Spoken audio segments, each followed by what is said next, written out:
Welcome to exam सहपाठी। आज के इस डेली घटना चक्र और समसामयिकी सार में हम लोग करंट अफेयर्स और जीके का रिवीजन करेंगे और ये हमारी 61 सीरीज है। ठीक है, तो अगर आप यहाँ पे पहली बार आए हैं तो यूट्यूब पे हमें सब्सक्राइब कर सकते हैं। इसके अलावा टेलीग्राम, इंस्टाग्राम और फेसबुक पे हमें फॉलो कर सकते हैं। तो सबसे पहले हम लोग करेंगे जो है जीके और करंट के महत्वपूर्ण क्वेश्चंस का रिवीजन। उसके बाद डेली करंट अफेयर्स को हम देखेंगे। तो आइए स्टार्ट करते हैं।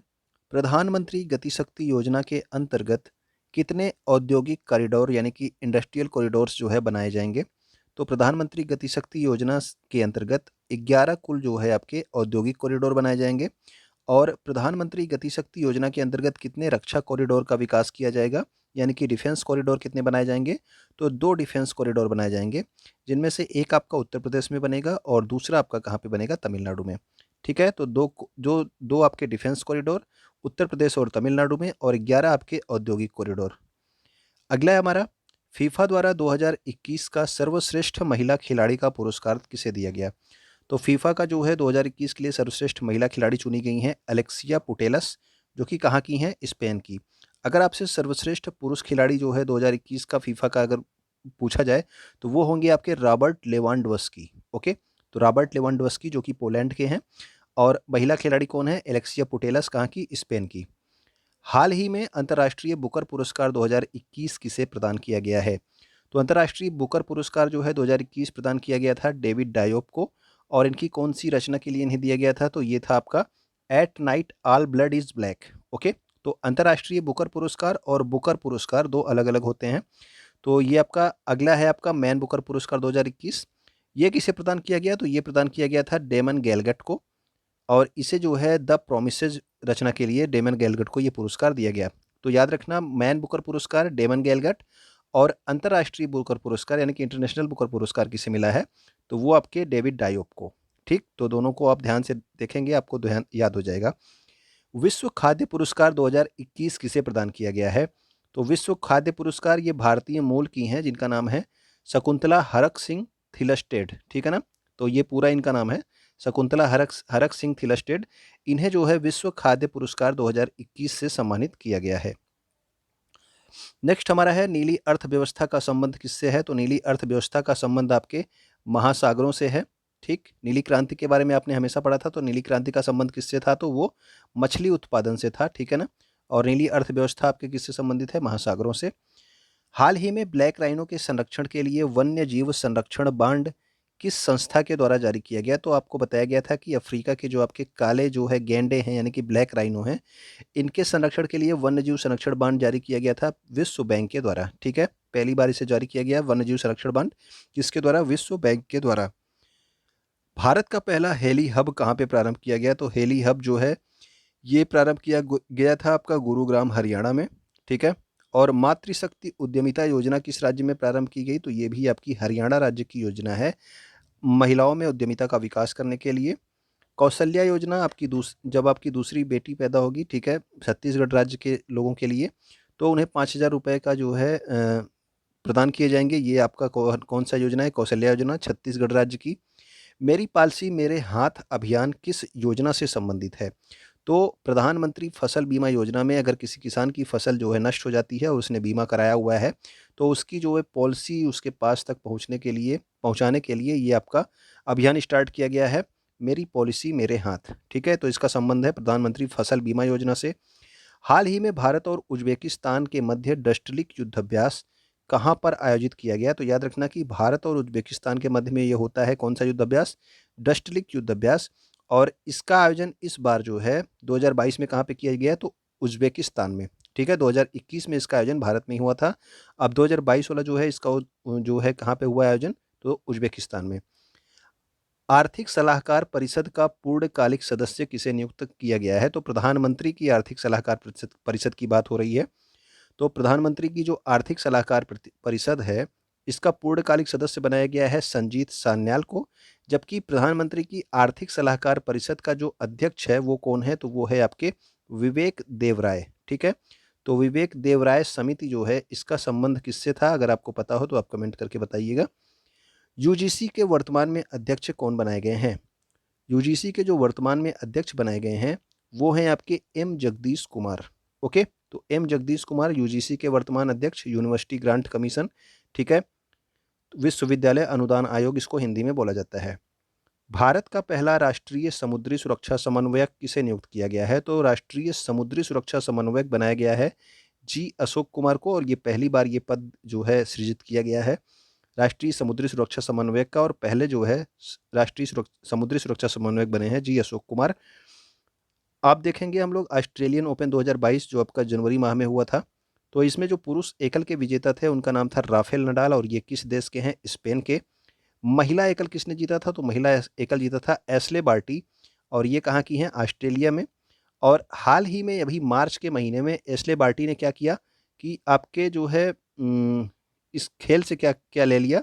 संन्यास ले लिया है, ठीक है ना। तो ये अपनी संन्यास लेने वाली जो है आपकी खिलाड़ी बनी है, पहले खिलाड़ी। तो ये टेनिस आपके खेल से इन्होंने संन्यास ले लिया है, एशले बार्टी ने, ऑस्ट्रेलिया की हैं। सबसे अधिक ग्रैंड स्लैम खिताब जीतने वाले पहले खिलाड़ी कौन बन गए हैं? तो सबसे अधिक ग्रैंड स्लैम जिन्होंने जीता है वो है आपके राफेल नडाल, और इन्होंने कितने ग्रैंड स्लैम जीते हैं? तो वो आपके 21 ग्रैंड स्लैम खिताब जीते हैं, ठीक है ना। तो राफेल नडाल स्पेन के हैं और सबसे अधिक ग्रैंड स्लैम खेलने वाले खिलाड़ी हैं ये इस समय।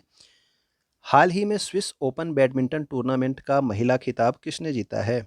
ठीक है, तो स्विस ओपन बैडमिंटन टूर्नामेंट जो हुआ था इसका जो है महिला खिताब जीता था किसने? पीवी सिंधु ने। और इंडिया ओपन बैडमिंटन टूर्नामेंट के पुरुष एकल के विजेता कौन थे? तो इंडिया ओपन में तो ये आपके लक्ष्य सेन विजेता थे, लेकिन ऑल इंग्लैंड ओपन अगर आपसे पूछा जाएगा तो ऑल इंग्लैंड ओपन में ये उप विजेता थे, और विजेता तो कौन थे? तो वो थे आपके विक्टर एक्सेल्सन, ठीक है। तो इंडिया ओपन में लक्ष्य सेन विजेता हैं, लेकिन इंग्लैंड ओपन में लक्ष्य सेन उप विजेता हैं। आईसीसी महिला विश्व कप 2022 का विजेता कौन सा देश रहा है? तो अभी हाल ही में ये न्यूजीलैंड में संपन्न हुई है महिलाओं की क्रिकेट विश्व कप, ठीक है। और ये जो है इसका विजेता रहा है ऑस्ट्रेलिया देश, और इसने किसको हराया है? तो इसने हराया, ऑस्ट्रेलिया ने इंग्लैंड को हराया है, ठीक है। तो उप विजेता आपका इंग्लैंड रहा, और विजेता कौन रहा? तो वो रही ऑस्ट्रेलिया। इसके अलावा आपको बताया गया था कि प्लेयर ऑफ द टूर्नामेंट कौन सी खिलाड़ी बनी है, तो आप कमेंट करके बताना कि आईसीसी महिला विश्व कप 2022 में प्लेयर ऑफ द टूर्नामेंट किसे चुना गया है, कल ही आपको बताया गया था। भारत के सबसे बड़े hockey stadium Birsa Munda stadium का निर्माण कहाँ पर किया गया है? तो ये भारत का सबसे बड़ा हॉकी स्टेडियम है जो कि आपके राउरकेला उड़ीसा में बनाया गया, ठीक है। और इसका नाम क्या रखा गया है? तो इसका नाम है बिरसा मुंडा स्टेडियम। भारत की पहली ई लोक अदालत कहाँ पे प्रारंभ की गई? तो ई लोक अदालत की बात होगी तो ये आपके बिलासपुर छत्तीसगढ़ में प्रारंभ किया गया है। उंगलिल ओरुवन किस राज्य के वर्तमान मुख्यमंत्री की आत्मकथा है? तो सीधा आप याद रखेंगे कि उंगलिल ओरुवन किसकी आत्मकथा है? तो ये है आपके एम.के. स्टैलिन की, और ये वर्तमान में तमिलनाडु राज्य के क्या हैं? मुख्यमंत्री हैं, ठीक है। तो उंगलिल ओरुवन यानी कि वन अमंग यू, आपके ही मध्य से एक व्यक्ति, ठीक है। तो ये आपके तमिलनाडु के आपके सीएम हैं MK. Stalin. A little book of India पुस्तक के लेखक कौन हैं? तो a little book of India पुस्तक के लेखक हैं रस्किन बांड। रस्किन बांड एक इंपॉर्टेंट नाम है, इनका जो पुस्तक है ये आप जरूर याद रखेंगे। टॉम्ब ऑफ सैंड, इस पुस्तक की लेखक कौन है? तो टॉम्ब ऑफ सैंड पुस्तक की लेखक हैं आपकी गीतांजलि श्री, ठीक। तो Geetanjali Shree tomb of sand पुस्तक की लेखक हैं। संविधान संस्कृति और राष्ट्र किसकी पुस्तक है? तो संविधान संस्कृति और राष्ट्र जो है ये कलराज मिश्र की पुस्तक है। इसके अलावा किरण बेदी ने अभी हाल ही में एक पुस्तक जो है लिखी थी, वो अगर आपको पता हो तो आप कमेंट करके बताना। किरण बेदी की अभी हाल ही में जो पुस्तक लॉन्च हुई है उसका क्या नाम है? ओके, नेक्स्ट हमारा उत्तराखंड विधानसभा की प्रथम महिला स्पीकर कौन बनी है? तो उत्तराखंड विधानसभा की जो प्रथम महिला स्पीकर हैं वो है आपकी रितु खंडूरी, ठीक। तो इंपॉर्टेंट है, आपकी पहली बार कोई जो है आपकी महिला स्पीकर बनी है उत्तराखंड विधानसभा में, तो उनका नाम है रितु खंडूरी। भारत का सबसे ऊंचा हर्बल पार्क ये भी आपके कहाँ पे स्थापित किया गया? उत्तराखंड में स्थापित किया गया है। इसके अलावा भारत का पहला लाइकेन पार्क और भारत का पहला क्रिप्टोगेमिक पार्क पार्क ये दोनों जो है आपके कहाँ पे स्थापित किए गए हैं? तो ये दोनों भी आपके उत्तराखंड में स्थापित किए गए हैं, ठीक है। तो हर्बल पार्क भी आपका उत्तराखंड में, लाइकेन पार्क, पहला लाइकेन पार्क और पहला क्रिप्टोगेमिक पार्क ये दोनों आपके उत्तराखंड में स्थापित हैं। नेक्स्ट हमारा है खोए हुए सामान को वापस पाने के लिए आरपीएफ के द्वारा जो है आपका मिशन अमानत अभियान चलाया गया, ठीक। इसके अलावा जो है मिशन आहट किसके लिए चलाया गया? आरपीएफ ने ही चलाया इसको भी, ठीक है। तो मानव तस्करी को रोकने के लिए क्या होता है कि जो आपके लोग जो है बच्चियों को ले जाते हैं छोटे बच्चों को ले जाते हैं दूसरी जगह बेचने के लिए, तो वो अधिकतर ट्रेन से ही यात्रा करते हैं, ठीक है ना। तो इसके लिए जो है ऑपरेशन चलाया है आरपीएफ ने, उन्हें पकड़ने के लिए मिशन आहट। हाल ही में टक्कर रोधी प्रणाली कवच का विकास किसके द्वारा किया गया है? तो ये आपका टक्कर रोधी प्रणाली है, यानी कि दो ट्रेन अगर आमने सामने एक ही ट्रैक पे आ रही हों तो उनको जो है वो अपने आप ही रुक जाएंगी, ठीक है ना। तो इसके लिए एक प्रणाली का विकास किया गया है, वो कि उस प्रणाली का नाम क्या है? कवच। तो कवच को जो है क्या है, ये आप जरूर याद रखेंगे। इसका विकास भारतीय रेलवे ने किया है। बजट 2022-23 के अंतर्गत कितने नए वंदे भारत ट्रेनों को प्रारंभ करने की घोषणा की गई है? तो कितने नए वंदे भारत ट्रेन स्टार्ट किए जाएंगे बजट 2022-23 में? तो कुल 400 वंदे भारत ट्रेनें स्टार्ट की जाएंगी। और अगर आपको याद हो कि पहली वंदे भारत ट्रेन कहाँ से कहाँ तक चली थी, तो आप कमेंट करके बताना, ठीक है। पहली वंदे भारत ट्रेन कहाँ से कहाँ तक चली थी। सेबी की स्थापना कब की गई थी? तो सेबी की स्थापना की गई थी 1988 में, लेकिन इसके लिए जो अधिनियम आया था वो आया था 1992 में। ओके, तो अधिनियम इसके लिए बाद में आया था, लेकिन इसकी स्थापना पहले ही हो गई थी। बॉम्बे स्टॉक एक्सचेंज के सूचकांक को क्या कहते हैं? तो इसका सूचकांक होता है आपका सेंसेक्स, यानी कि ये क्या है? बीएसई, ठीक है। बॉम्बे स्टॉक एक्सचेंज एशिया का सबसे पुराना स्टॉक एक्सचेंज। कब इसकी स्थापना हुई थी? तो 1875 में इसकी स्थापना हुई थी, ठीक है, बीएसई की। नेशनल स्टॉक एक्सचेंज का सूचकांक क्या कहा जाता है? तो नेशनल स्टॉक एक्सचेंज के सूचकांक को बोलते हैं निफ्टी, ठीक है। तो निफ्टी और सेंसेक्स के बारे में आपने सुना होगा। तो सेंसेक्स आपका बॉम्बे स्टॉक एक्सचेंज का सूचकांक है और निफ्टी नेशनल स्टॉक एक्सचेंज का सूचकांक है। ईशान मंथन योजना का संबंध किससे है? तो ईशान मंथन योजना का संबंध है आपके उत्तर पूर्वी भारत से। ओके, तो ईशान मंथन योजना उत्तर पूर्वी भारत से संबंधित है। नेक्स्ट है हमारा माउंट कोटोपैक्सी ज्वालामुखी कहाँ पर स्थित है? तो माउंट कोटोपैक्सी ज्वालामुखी है आपके इक्वाडोर में। और इक्वाडोर की राजधानी का क्या नाम है? तो इसका नाम है क्वेटो।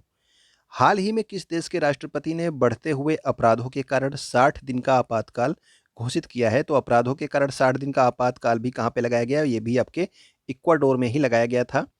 और भारत का कौन सा ऐसा पड़ोसी देश है जहां पर आर्थिक संकट के कारण आपातकाल घोषित किया गया है? तो अभी हाल ही में आप लोग देख रहे होंगे, न्यूज़ में भी दिखा रहे होंगे कि श्रीलंका में जो है आर्थिक संकट के चलते आपातकाल घोषित किया गया है। ओके, काला सागर और ओजेब सागर को जोड़ने वाली जल संधि का क्या नाम है? तो काला सागर को ओजेब सागर से जोड़ती है कर्च की जल संधि। किन देशों को बाल्टिक देश कहा जाता है? तो बाल्टिक देश आपके एग्जाम में पूछे जाते हैं, तीनों याद रखिएगा आप लोग, एस्टोनिया, लातविया और लिथुआनिया, ठीक है। तो एस्टोनिया, लातविया और लिथुआनिया ये तीनों आपके बाल्टिक देश हैं। राष्ट्रीय समुद्री दिवस कब मनाया जाता है? तो ये आपका 5 अप्रैल को राष्ट्रीय समुद्री दिवस मनाया जाता है, नेशनल मैरीटाइम डे। विश्व महासागर दिवस, तो वर्ल्ड ओशियन डे आपका कब होता है? तो ये 8 जून को होता है। विश्व वन्य जीव दिवस, यानी कि वनों में जो जीव रहते हैं उनके लिए जो दिवस है वो 3 मार्च को। और विश्व वन दिवस कब होता है? तो ये आपका 21 मार्च को। इसी को विश्व वानिकी दिवस भी कहा जाता है, ये भी याद रखेंगे, ठीक है। विश्व वानिकी दिवस भी इसको कहा जाता है। तो ये आपका 21 मार्च को होता है। नेक्स्ट हम देखेंगे 6 अप्रैल के महत्वपूर्ण करंट अफेयर्स। ओके, केंद्र सरकार ने किसे भारत का विदेश सचिव नियुक्त किया है? तो केंद्र सरकार ने आपके विजय मोहन क्वात्रा को जो है क्या नियुक्त किया है? तो इन्हें भारत का विदेश सचिव नियुक्त किया है, ठीक है। तो नए जो है विदेश सचिव को नियुक्त किए गए हैं विनय मोहन। अगला है आपका मियामी ओपन टेनिस टूर्नामेंट। तो मियामी ओपन टेनिस टूर्नामेंट जो है इसमें पुरुष एकल किसने जीता है? तो ये जीता है कार्लोस अलकराज, जो कि कहाँ के हैं? स्पेन के। और महिला एकल का खिताब जीत लिया है ईगा स्वेटेक। तो ईगा स्वेटेक कहाँ की हैं? तो ये हैं आपकी पोलैंड की, ठीक है। तो ईगा स्वेटेक कहाँ की हैं? पोलैंड की। पुरुष एकल में आपके कार्लोस अलकराज स्पेन के, इन्होंने क्या जीता है? Miami open tennis tournament. Okay, next हमारा केंद्रीय शिक्षा मंत्री धर्मेंद्र प्रधान ने बिरसा मुंडा जनजातीय नायक नामक पुस्तक का विमोचन किया है। यह पुस्तक किसके द्वारा लिखी गई है? तो बिरसा मुंडा जनजातीय नायक जो पुस्तक है ये लिखा गया है प्रोफेसर आलोक चक्रवाल के द्वारा। और ये जो है छत्तीसगढ़ की गुरु घासीदास यूनिवर्सिटी में क्या है? वहाँ के कुलपति हैं प्रोफेसर आलोक चक्रवाल। और बिरसा मुंडा जनजातीय नायक नामक पुस्तक इन्होंने लिखी है। और इसका उद्घाटन किसने किया है? विमोचन किया गया है धर्मेंद्र प्रधान, जो कि भारत के शिक्षा मंत्री हैं। तो शिक्षा मंत्री इसमें इंपॉर्टेंट है, याद रखिएगा कौन है? धर्मेंद्र प्रधान। अंतर्राष्ट्रीय सीमा की सुरक्षा के लिए चर्चा में रही हिम प्रहरी योजना का संबंध किस राज्य से है? तो हिम प्रहरी योजना जो है ये जो है उन राज्य इस उत्तराखंड राज्य से संबंधित है जो कि आपके अंतर्राष्ट्रीय सीमा बनाते हैं चीन और नेपाल के साथ में, ठीक है। तो वहाँ जो आपके सीमा पे लोग रहते हैं, उनको जो है जागरूकता फैलाने के लिए और उनको वहाँ पे बसाने के लिए आपकी हिम प्रहरी योजना प्रारंभ की गई है उत्तराखंड राज्य के द्वारा। नेक्स्ट हमारा है, रेलवे सुरक्षा बल ने टिकट की कालाबाजारी करने वालों के खिलाफ कौन सा अखिल भारतीय अभियान चलाया है? तो जो आपके कालाबाजारी करते हैं टिकटों की, ठीक है, उनके लिए चलाया गया है, आरपीएफ के द्वारा ये भी चलाया गया है। तो ये है आपका ऑपरेशन उपलब्ध। अभी आपने मिशन अमानत देखा था और क्या देखा था? आहट, ठीक है, मिशन आहट और मिशन अमानत देखा था। अब ये आपका ऑपरेशन उपलब्ध भी है टिकट की कालाबाजारी को रोकने के लिए। हाल ही में किसने नवाचारों को बढ़ाने के लिए मंथन आइडियाथन लॉन्च किया है? तो मंथन आइडियाथन किसके लिए लॉन्च किया गया है? जो आपके शेयर मार्केट होते हैं इनसे संबंधित नवाचारों को बढ़ाने के लिए सेबी ने लॉन्च किया है, ठीक है, मंथन आइडियाथन। मुख्यमंत्री बागवानी बीमा योजना किस राज्य से संबंधित है जिसका हाल ही में फसल बीमा पोर्टल लॉन्च किया गया? तो मुख्यमंत्री बागवानी बीमा योजना ये आपके हरियाणा राज्य से संबंधित है, ठीक है। मुख्यमंत्री बागवानी बीमा योजना हरियाणा राज्य से संबंधित है।